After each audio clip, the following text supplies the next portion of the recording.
For today's review, we have set 10332 Medieval Town Square containing 3,304 pieces, retailing for $230 and released in 2024. One cool fact about this set is that it's a reimagined version of set 10193 Medieval Market Village. Now this set is still available on lego.com, but taking a look at the prices on Bricklink anyways, if you want to purchase this set new, the average price on there is going to be $246, and if you want to purchase it used, that average price is going to be around $300, so your best bet is to get it while it's still on shelves. Taking a look at our first four minifigures and going from left to right, we have a carpenter, an innkeeper, a lion knight, and a peasant boy. And I'm a big fan of the facial expressions on the carpenter and peasant boy because they just seem very expressive to me. Rotating these figures and removing their headpiece, we do get some back torso printing for all four figures, and we also get some alternate heads for three of those figures,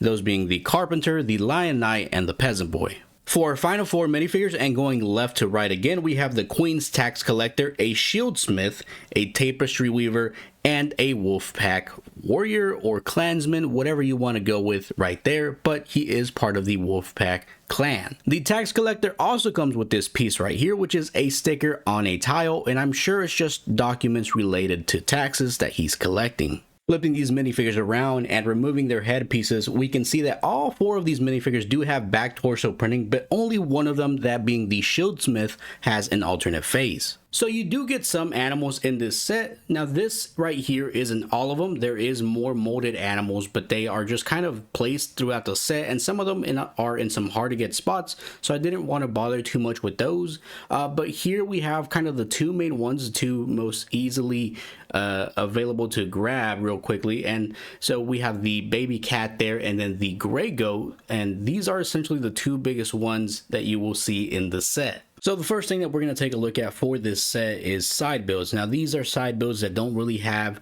a specific spot they go in. They're builds that essentially, if you have a minifigure outside of these buildings, you can put these builds with those minifigures to just kind of get them to do something related to their craftsmanship. So example number one is we have this chair. So this chair would go with the carpenter, just showing that, you know, they built this. So that we can go ahead and put to the side. That's perfectly fine for me. Next, we have this stand. I think the stand is pretty nice. It's for the person who produces cheese in the village. So you can see they got all kinds of cheese at the top, one down here on the bottom, and then there is some breads or a croissant and then a pretzel there. And I really like this one, so that one's perfectly fine for me. That one's a cool one. Next, we have, let's do this one.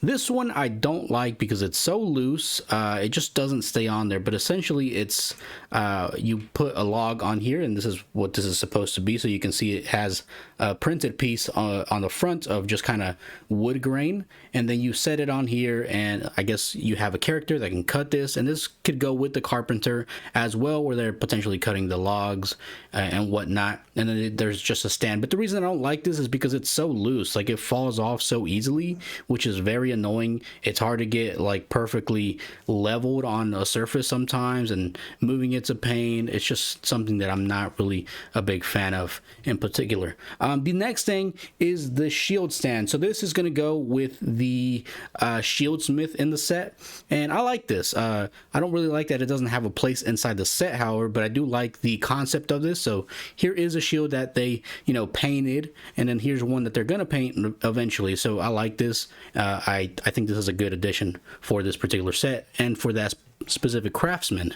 The last thing is this here. So this is kind of like the back of a cart, I guess, but the problem that I have with this here is that there's no animal to pull it. For some reason they didn't include anything to pull it. It doesn't ever show the goat pulling it in any of the instructions, or there's nothing to attach him to have him try to pull it, and I don't even think he could pull this, to be honest. He's too small. But there's nothing else that could potentially pull this. Now there is just there's essentially a pitchfork or you know, something of that nature on this side, potentially some hay back here, and then I believe on the inside, so you have this barrel on the top here, and then you can open it. You can see there is some translucent pieces in there, if I can get a better view. So there's some yellow translucent pieces. So I believe this is honey. I could be mistaken, but my best guess is that it's honey because there is a honeycomb in the set outside one of the houses. So I believe this is honey that is in here. That's my best guess. If I'm wrong, you know, correct me. I'm not entirely sure because sometimes it is hard to tell with sets what something is, because at the end of the day it is bricks, and if they don't have the right detail, or if they don't tell you up front, then it's a little bit more difficult to tell. But I think that's honey in there. So again, these are just the side builds that don't really have a specific spot they go in inside the actual set. So here is our one and only major side build. I would consider the actual building's main builds, so this is more of a side build. Starting off at the bottom, we have, you know, some foliage. So we got mushrooms on the left and right side. We have a little frog here. We have water. Then we have this little flower here, which is, I don't know the species or what it's supposed to represent, but it's obviously something that grows in the water since it's in the water. And then we got more mushrooms over here, more brick build mushrooms. At the base of the tree, we also got some stickers. So on this side, you can see we have a goat sticker of it being on sale, which is pretty nice. Here we have a wanted poster for the Wolfpack Warrior that we get in the set. So that's pretty cool. I wish these were printed, but you know, it's still cool that they are being included at the very least. And then on this side, we have a beware sign for a I believe that's a vampire knight riding the OG like classic dragon from many years before this set came out. I think before the 2000s even. So yes, that's like the original classic Kingdoms dragon. So that's pretty cool that they added this here. My one complaint with this, well, I guess two complaints. One being that they use black here. There's really no point in using black here. They could have just used a similar brown piece to achieve this, and that would have been a little bit better. But you don't see it as much from up top, as you can see here, but it is still visible. And then the other thing is that it feels kind of empty in this area right here. So I know they could potentially do a better job about covering the tree up and making it look more full. But that is our side build for this set. So here we have our first main building of the set. Now we're going to take a look at the exterior, then the interior, and follow that same pattern for the next building. So let's go ahead and start with the front here. There's obviously this brick built door on the side over here, which is very nice. A nice little like forest green in there. And then there's the entrance. So a lot of the buildings in the set do have this same entrance, which I think is nice. I think it brings it a level of consistency. But moving on from there, we have this middle building here. Now this middle building here is the carpenter's workshop, and you can figure that out. If I move this, you can see that there is a symbol right there which signifies that it is the carpenter's workshop there. So that's pretty cool. Of course, having the same entrance. The door is a molded door, and then they have a key in it, as you can see right there. Very small, but you can see it. They do have an attic space up here, and you can access that, so I'll show you that. There is a mechanism for this right here, which I'll show later, and there is also that, which I am not a big fan of. I don't like that this is just kind of sitting on there. So you know what, I'll just move this out of the way for now, just to stop it from falling when I move it. But there is a mechanism for pulling that up and down. Now on the left side, you have the, I believe it's the cheesemaker's building is the best thing that I could call it. And you do know that because there is a symbol right here for the cheese. So that's a sticker, and then this is a sticker as well up here for the carpenter's workshop. So that's one way annoying. And I'm always a big fan of foliage on windows. I just think it makes it look more lively. And then if I turn this building, and it's going to be a little bit more difficult because of how it's built, but if I turn this, you can see there is a sticker on this side as well. So you get a sticker on both sides to signify the essentially the symbol of the building. So that's how you know what building is what for the most part. Now here we have the essentially I guess it would be my right side of the building here, but here we have some more foliage and kind of like a farm-esque type build going on this side. So you can see here there's foliage on the window, and then there's also this nice pattern here, which is very nice. It's hard to tell, but there is a little bee print here, which is cool. There's foliage on the bottom. There's the post, the chimney, and then there's this use of horn pieces for the chimney, or kind of like spiky pieces. So that's pretty cool. Then there's this printed piece up here for wood grain going into the building itself, so as a support system, so that's pretty nice as well. Moving on from there, though, you can see that we do have our animals back here. So here is the goat you get in the set, of course. Here's a little squirrel, and then there's going to be animals kind of just spread throughout the whole build. So you are just going to see them throughout the build, just spread out, which is pretty cool. I think it just adds a level of liveliness to it. So here is the back of the buildings. First, going with the roof, they do use this kind of technique a lot, but I don't mind it. I think it works perfectly fine. Back here, you can see that there is the area where the kind of the goat lives here on the left side. A lot of foliage, and then the continuation of the fence. I wish they would have done this a little bit better. I'm not too big of a fan of how broken up it is here. The tree does block it from this side, but looking at it straight from the back, it doesn't really feel blocked at all there. Back here, you get some foliage by the window as well, which is nice. And then there is this door here which you can open to gain access to the interior, which we'll take a look at after the exterior. Now here is the back of the carpenter shop, and more foliage back here, which is nice. And then you have this little kind of blocking thing for any type of weather, so that's pretty cool. There's some other stuff back here that doesn't really pose anything super crazy in terms of Easter eggs. It's just back there as a way to fill space. So nothing crazy, but still the design is nice. And then we see that same printed brick up here, taking up that or using that as a way to get a feel for structure within the building. From there we go to this side here. You can see that we have another bee here hanging out by the flowers, and then some foliage on the side of the building as well. So taking a look at this side of the building, you see that there's a couple of things going on. First, there is some stuff being grown. You can see that some stuff has already been pulled, which I believe I guess one could be considered a white carrot or maybe a radish. I don't know how realistic that is, but then there's the orange carrot, so that makes more sense. And in this little compartment here, there is a little knife in there you can see, which is kind of interesting that they put that in there. It's just like a little self-defense mechanism that you can have ready for there. And then here is the honeycomb I was talking about towards the beginning when I was mentioning this cart right here and how it had translucent pieces. So my best guess is that there is honey that's being produced from this, and they're using that, and they're using the cart to transport that honey potentially, and maybe selling it to other people. So again, I'm not entirely sure, but it's my best guess. And I do like the design of this building here. I like the dark red being in the wall for the windows and stuff like that. So that's a pretty nice design here. And then you have this little shape here, which I think is a really cool way to do this, how they've essentially bent the bricks to some degree, right? Not actually bent them, but given the illusion of bending here to make it look like these parts here are curving over this part right here, which is very nice. And then after that, you just kind of end up back at the front of the building here. So from there, the next thing you want to take a look at is the interior, right? So there is the upper level you want to access first. So the way that you get access to this part is you just take this off.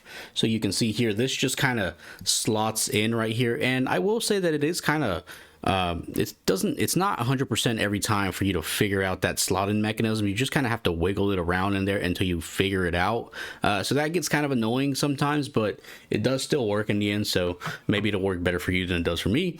So then we have this top area, and I think just the best way for me to show you this top area is just take it off completely. So it is modular up here, so you can take this part off here, and there might be some stuff in the way, so let me open it up a little. There we go.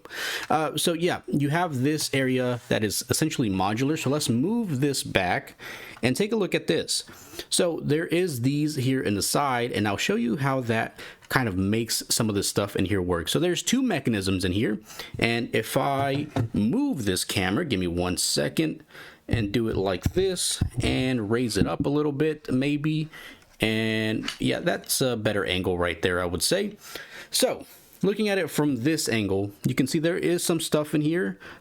So for some reason, they decided that this wheel in there was just gonna kind of hang around. Normally, if I can grab it actually, normally it's just kind of sitting in this corner, just slotted in there. And I'm not a big fan of that. I don't like loose pieces inside of buildings. These are perfectly fine. So these are just like extra pieces for the carpenter, but they're fine because they're in barrels, so they're not going to move as much in there. But you can see that the mechanism right there is what allows this to move up and down. So Let's see if I can get a better view of this actually. So these are essentially levers, and you can see they open and close. So this one's it was open, but now it's technically closed. But this is stopping. This lever is stopping this from going up and down, and you turn it, and so you turn it that way, and then you can do this. You can move this down like so, and then this essentially starts winding down, as you can, well, it's winding up there actually. I was going backwards. Let me, yeah, okay. Maybe it just wasn't going down actually. So that's one of the bad things. If there's no weight on this, it's not really going to move too much. But if you turn it this way, it winds it up. And so that goes up right there, as you can see, and it stops there because that's the max can go up. And then you wind it this way, and it technically goes down, but because there's no weight on this, it's not going to go down. But yeah, so that's how that works. So let me just wind that up and just have it out the way. And then again, this lever moves this right here, and that locks that so that it doesn't really move down. But because there's no weight, it's not really going to move down. The next mechanism is this right here. So this is another lever, and let's get a better view. So that lever is this lever right here. So if you turn this, it opens that, which opens this. And then from there, you have the playability of opening this ladder so that the carpenter can get up to the building up in here, which is very cool. I really like this this lever here that does this. It's a very cool play feature. And then, you know, this mechanism here is a way for the carpenter to get stuff in the attic, which is very cool. So that's how you get access to the interior, and that's how those features work. So from there, we have the next level of the building, and there is two ways to gain access to it for the most part. One, for this side of the building, you can just remove this top piece here. So if I can just get it and wiggle it off, there you go, and it just follows the same principles as that other piece where it just kind of slots in to the build itself. So that's how that works, and let me just put that to the side, and then you gain a look at the interior here. So that's pretty much the best way to get a look at this building right here. So there's also this, you can split the buildings open and get a look at the interior from in here, over here, and then over here. So this one's roof doesn't come off, that one's stationary. So for this particular part, this is kind of as close as I can get the camera, so I do apologize about this, but you can get a look at the interior here. So you can see we have a little cat in there drinking milk out of that right there. And then if I twist this, you can see that there is a way to get into this other building. So going from the cheesemaker building into the carpenter building there is a chair right there in the corner. If you take a look over here, there is the main door. And then on this side, you have a bunch of cheeses being melted, cut, whatever the case may be. There's just a lot of cheeses in there, which is pretty cool. And then back here is the enclosure for the goat. So you can just open this and gain access to that area. And then, you know, getting a better view of this side, there's like a little stove in there, and then just the obviously the top area of that stove, and then there's just kind of stuff scattered along the walls. So some cheeses up here, a cup, there is a spoon right there, I believe that's what that is. I think this is a knife, but yeah, that's just the cheesemaker's room, and that's kind of the best way to get a look at that area. So from there, we got the carpenter area. So let me just move this over here. So it's very small. Not a big fan of that.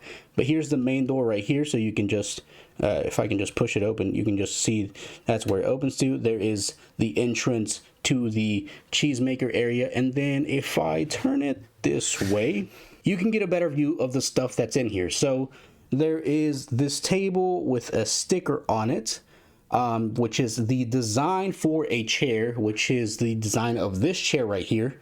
And I can actually pull these out. So if I can pull this one out here, and I'll just put it back in later. So you can see here that this is the design of this chair right here, which is pretty cool. So that's very nice. So that goes in there. It just kind of slots in there. And one thing that's really weird about this set is that it doesn't tell you in the instruction booklet where to put these for some reason. Unless I'm missing a page, it didn't tell me where to put any of the stuff that goes in here, which is very weird. I had to look at the pictures on the Lego website to figure this out. But here is this, which I believe is some type of sanding device. Essentially, you turn this turns, and you can take a blade to what this would be considered wood, right? And then you take a blade and then you just shave it down so that all the legs look similar and stuff like that. So I believe that's what that is. And then in here we have this final piece. So here is the letter. It's a sticker, and if I can get a better view of it, yeah, there you go. I don't remember what the faction is exactly. I don't recognize the actual symbol, but there is that letter in there. And then you can see in here the actual spacing.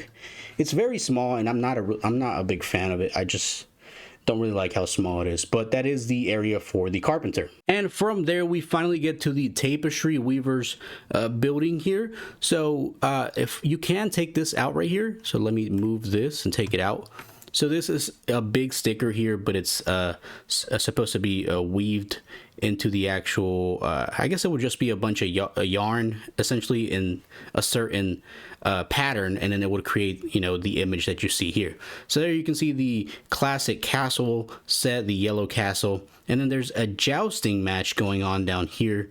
If I can get a better look, yeah, there's a jousting match down there. So that this could be a tie-in into old sets. I'm not entirely sure if that's what it is, but it does seem like that to me with that classic yellow castle at the top there. So that's pretty cool. So again, tapestry weaver, so you deal with yarn here. So this is all yarn back here, the more yarn or spool, whatever you want to call it. I'm not entirely sure with the wording that goes with that profession, but that's the best that I could figure out there. Back here you can see some flame here in the actual oven, and then a pan up here, and then a candle and a fork there, chopsticks potentially. I know that this is used as chopsticks, but I don't know what the utensil would be in the medieval times here, besides just being chopsticks, right? And then I want to say that I'm a big fan of the flooring in here. I really think this pattern is very nice. I'm a big fan of it. But what I don't like for these, or well, essentially what I don't like for these two buildings here on the middle and right, is that they don't feel complete. And I'll talk more about that towards the end of the video. So here we have the final main building here. So this is the second building you build in the set in terms of chronological order as well. So we're going to start off with the exterior here. We have that same entrance type here with the use of different tile pieces to get access to the interior. We have another molded door in there, which we'll get a better look at later. We also have some windows on the side, so this is very cool. The use of the helmet up here with the axis on the side is nice as well. Then I like the look of this upper building here too. I like the windows, the use of this these pieces out here for extra like accent pieces. The only thing that I think is really missing from some of these buildings is essentially some foliage out here, maybe some flowers, something like that would be cool. Up here, these two right here are stickers, so that does suck, but they are stickers there. So I'm just letting you know. We have a pie in the window, which is nice. The use of this roof, this color is nice. I really like this nougat color, and then the use of that tan in there as well, that darker tan, just kind of like breaks up that color as well, so that's pretty cool. Over here you can see you do have a sticker on the side, so that's just signifying the tavern or in the innkeeping area. I'm not entirely sure, but it's just this area in general. From there, let's move on to the left side of the building, but my right side does get a little bit confusing on camera sometimes. Not much going on here, right? Well, you can see that there is more windows down here, so if I push it back a little bit you can see better. More windows down here. There's a chimney side going on here. Right here you can see another sticker for another building that's supposed to be in here, which we'll talk about in a second. Back here you can see some foliage on the side. Here you can see a ladder, or I mean stairs I should say, that lead up into here. And talking about this area right here, I'm not a big fan of this area because of a couple reasons. So just grabbing our knight minifigure, you can see that fitting him in here with this helmet is not possible at all, which doesn't make sense because he is the one most likely to cross this area, most likely to come up here, and yet he cannot fit in there with this helmet. You have to take off his helmet for him to actually fit in there, which is something that should not have passed the test for them. They should have made that doorway a lot bigger, so I'm very annoyed with that. And there's many more things that I'm annoyed with in this set, but we'll get to those later. So again, here is the inside of this area, and we'll take a look at it closer. Once we open it up, you can see that there's already this here, which you can see it's a very fat gap. You can't even close it all the way, which is kind of annoying as well. It would have been nice if there was some type of clip that it clipped into, and then that would close. But nonetheless, let's keep moving on here. So again, you have the tower here that moves all the way up, and you can see up here there is a flag, kind of. You can see it. Let me just tilt it up, and yeah, you can see right there is a flag up there in a little area up here where you can set your night minifig. But again, no access to this area through minifig, minifig eyes. There's no access to that area. Turning this around, you have the back of this building. Really big fan of the back. I like the big slit in the window, the kind of architecture that's going on in this window right here as well. And then down here, all the foliage. Again, I mentioned this before, but it looks very nice back here. The rock work looks nice as well. It looks more organic. Then you have this area right here. I really like the tree and the foliage here with the, I guess would be considered berries or cherries, whatever you want to go with. And then you can see in there is a little bird hiding in there, and the use of a beard piece as the actual bird nest, which is a very nice part usage there. You can see some foliage here too on the little window, which is nice, so it just brings more life to that area. And then the use of this roof piece, again with that dark tan breaking up that color. Another chimney here with that use of this kind of horn type piece for the smoke itself. And then turning this again, you can see we have, I guess this would be what, my left side, but the right side of the building, right? So again, nothing crazy going on this side. You get some windows. You can open this one from the inside. There is stuff blocking it, but this side is very, very simple compared to the other sides. And you can just see there's foliage, but overall it's very flat. So not a big deal overall, but it is something to compare, especially when you're opening the building itself. And then we get back to the front here. So at this point, I'm sure you guys know how to gain access to the interior already. It does have to do with that big old crack in the wall that is right here. All you have to do, fellas, is split this open and you gain access to this world inside of here. Now, I think the best way to look at all the details in here is just me getting up close and personal here. So let's go ahead and do that. So here we have a closer look at the bottom floor. Now we're going to start with this left side here. So you can see that this floor tiling is very nice. I'm a big fan of the way that the floor looks. What I don't understand is why this is embedded into the ground versus being on the actual floor itself. It just doesn't make sense, because in reality this would be on top of the floor and not in the floor itself as a table, right? So that part is a little bit weird. It doesn't really make sense to me. From there, you can see there's an instrument back here. There's a little bench, so you can sit minifigures back here if you would like. It is a tight fit though, so it might be a little bit difficult. There is some candles back there, a little bit hard to see. You can barely see the translucent piece up there. The door does work. You can't open it, and let me see if I can let me use this key right here. Well, give me 1 second, fellas. I am right-handed here. Let me turn that, and you can use the key to open the door. The key does fall out sometimes if it's turning the wrong way, but you can open that door there and get access to the interior. And for some reason, when you open the door, sometimes it like kind of comes off its hinge a little bit and it doesn't want to close, so be careful of that. On this side, you can see there's an area where you can get a drink. So there is a mug back there. You can use that, get a drink. What I will say though is this is kind of low to the floor for me. I wish it was a little bit higher there. So that's that main floor. And then what's weird to me, right, is that there's then this floor. And this floor isn't actually an issue, okay? Let's go ahead and talk about the floor first. So this is the Shieldsmith's workshop. You can see that this is a little shield that hasn't been painted yet. And if I grab this other shield set real quick, so if you compare it to this, you can see that this is essentially a blank version of this. So this one has been painted, this one hasn't. So that's a pretty cool thing that they added, and that's why I like that and talked about it at the beginning of the video. But here, the floor isn't tiled or anything. You can see that there's splotches of what I assume is paint on the ground that's just kind of fallen. Back here, there is this pot and a kind of a little oven and a little fire going on there. I guess that she's melting the paint so that she can use it, is my best guess. There's this little tile in that bowl there, which I don't really trust too much because that's a loose piece. It doesn't actually stick in there.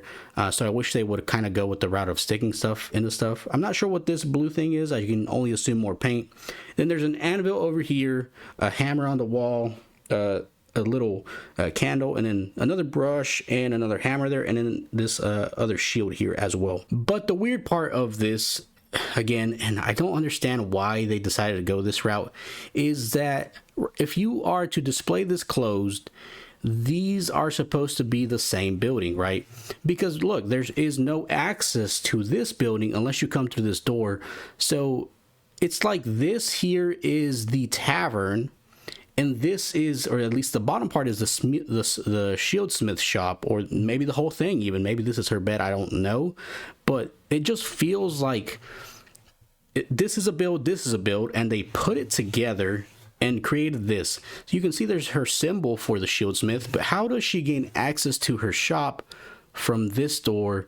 But this is the innkeeper's place, and then this is the shieldsmith, if that makes sense, right? Because then look at the floor. The flooring is different. So why would they make it that these two floors are connected, but there's nothing that should be connected here? This should be its own separate space. This should be its own separate space. So that's really weird to me that they decided to go this route. I wish instead that maybe this was the upper building, all this was up high, this was down low, and then this could be off in the back somewhere. But they decided to go this route, and I don't understand why. But let's go ahead and move on to the next floor. So here is the next floor. Now let's go ahead and start with this left side again. You can see that there is an oven in there, and you can open it. It's a little bit of a struggle. I just kind of left it a little bit half open, but you can see that there is translucent pieces to indicate that that is an oven. You have some wood here on the side, which is nice. Pots and pans on top of that stove area. A little spoon over there on the side. And then this nice table that's spread full of stuff. So you got bread here, maybe some lettuce, some more stuff in here, which I don't know exactly what that could be. A big old crab, maybe some flour back here. There is a fish in the barrel back there hiding. There's this big old turkey, and then, you know, some utensils up here. And then there is a knife back here behind this bread. A little bit hard to see. If I can tilt it just a little bit, you can get a little bit of a glimpse in there. So there is a little bit of a bread in there that you can see. There's also this area over here. So I'm guessing this is the knight's quarters. That's what makes most sense to me. This is a sticker here. I'm not sure what clan that is. It looks like the Black Ravens might have sent something, but this just looks very simple. Just his bed, a sword there, and then a door. But again, what bothers me about this whole setup is that these two don't match up when you bring them. The floor matches up, but why would a knight be up here, the tavern stuff be up here, if the tavern is down here, if that makes sense, right? This is just very confusing as architecture goes. You know, there's no reason for these two buildings to be together. The next thing that annoys me about this is this door. Look at how tiny it is. What's going to fit through there? No minifigures walking straight through there. If I just take the knight guy and just try to even sit him through here, he can fit, maybe. No, he can't even fit. Look, he doesn't even fit, man. Like, what are they doing? He doesn't even fit, and on top of that, he can't even walk straight through it. He has to walk through the side, so that doesn't make sense. Okay, I don't know why they're doing this, but that doesn't make sense. Okay, here we have the ladder that leads up here, but you can't even gain access to this area properly. You can't take any of this off. I mean, you can, right? It's Lego, but you can't take it off in a modular way so that you can put a minifigure here or in here, and you can see there's a bed in there, which is cool. And then you can't gain access to this area up here, which I'm not even showing you right now, but it's up there. You can't gain access to that area, but these ladders lead here. That's fine, that works. But again, this door, it just doesn't make sense. The building layout doesn't make sense. And then when you close it, right, why is there a big gap in the wall? I don't understand this. If there is a door here, you go through the door to get to the room, but why is there this gap here that's not even blocked off? You're telling me you couldn't put blocks here or something, you know? Like, I just don't know. That floor does not make sense to me. So let's go ahead and move on to the final floor here. So finally, we have the final floor or the final room. And one thing that I forgot to mention is that you can remove this piece right here. So that part is modular. Or, you know, just removable, I should say, not modular. But these pieces right here just line up with this right here. And then you can remove that and put that back on in that manner. So then you can look at this from the top or from the side like we're doing right now. So you got a bed in here. It's a nice bed. I do like that build. A little sack here, probably filled with money. There is a letter there. You know, he's been messaging somebody, I don't know who, but then we have cheese, a mug up here, a lamp or candle, I should say. And then probably the coolest thing in this room, in my opinion, is if you grab this sword right here and you pull it out, you can see that he's got money stashed away in there. So that to me is one of the coolest things in the set overall, to be honest. That's one of my favorite things in the set. I always like when there's secrets like that. It's always fun to kind of look at those and play with those for a little bit. But that is the final floor of this building. So again, here's everything that comes in set 10332 Medieval Town Square, containing 3,304 pieces, retailing for $230 US and released in 2024. Now again, the question is going to be, is the set worth the price? And there is a couple of ways to look at this. If you want to talk about price per piece, it is absolutely worth it. It comes at 7 cents per piece, which is very, very good in the Lego set terms, right? That's very good here in that case. But if you want to talk about the end build itself, it is still worth it, but there's a lot of design or mainly design choices that don't really make sense, and that's my big issue with the set. First, let's talk about minifigures, right? I think you have a great selection of minifigures. You get some animals in the set, that's great. I feel like you don't get some minifigures that make sense. You get a peasant boy, right? And he's just kind of hanging around, but who makes the cheese? None of these people make the cheese, so that one doesn't really make sense to me. You have the innkeeper, and I guess she just does everything at the end. She just cooks and just does everything, right? So I guess that one can make sense, but mainly the peasant boy is the one who doesn't make sense.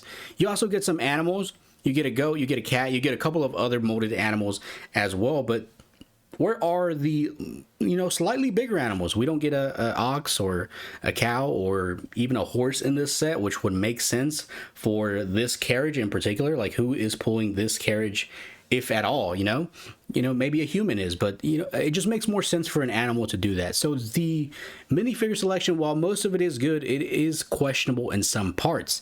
Then you have the set itself. The tree, the side build, perfectly fine. I love the tree. The buildings themselves, I like, but they don't feel complete to me, and that's what's really bugging me about the set. Nothing feels complete except that building right there. That is the most complete feeling building here. It just feels like it has everything that it should compared to some of these other places. Like, if you take a look at the carpenter, what's missing from it? You know, some space. It has the attic, but you know, you only use that for other stuff. But the inside of the shop is so small, you could barely pose a minifigure in there. Then you have the tapestry shop. That one is a little bit better, but it's still not quite there.